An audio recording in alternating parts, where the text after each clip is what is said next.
নায়িকা নয়, গত কয়েক বছর ধরে নিজেকে অভিনেত্রী হিসেবেই পর্দায় তুলে ধরেছেন তিনি। কাজ করেছেন বেশ আলোচিত সিনেমা ও সিরিজে। সবশেষ গত বছর সুড়ঙ্গ সিনেমায় ময়না চরিত্রে দুর্দান্ত অভিনয় করে দর্শকদের নজর কাড়েন তিনি।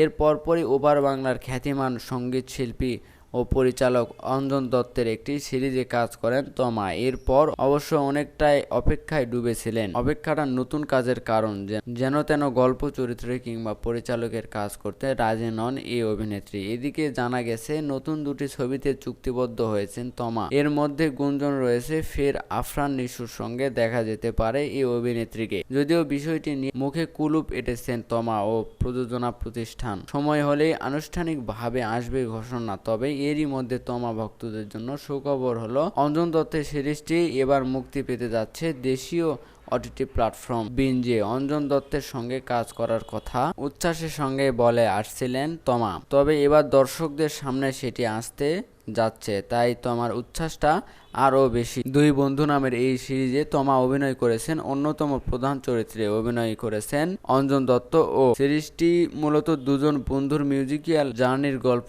যেখানে থাকছে অঞ্জন দত্তের 6টি অপ্রকাশিত গান। তমা বলেন, অঞ্জন দত্তের গান ও নির্মাণের ভক্ত আমি। তবে কাজ করতে গিয়ে দেখলাম তিনি একেবারে মাটির মানুষ। এতটা বিনয় নিয়ে নিখুঁতভাবে কাজ করেন, যেটা বলে বোঝানো যাবে না। এখানে আমার চরিত্রটি বেশ সাধারণ, এরকম চরিত্রে অনেকদিন বাদে করলাম। তবে কাজটি করে আনন্দিত আমি। দুই বন্ধুতে অঞ্জন দত্ত ও তমা মির্জা ছাড়াও অভিনয় করেছেন সুপ্রভাত, শাওন চক্রবর্তী সহ অনেক। এর মধ্যে শুটিং, ডাবিং সম্পাদনা শেষ। মুক্তির তারিখ চূড়ান্ত না হলে ও অভিনেত্রীর ধারণা সেপ্টেম্বরে এটি মুক্তি পাচ্ছে।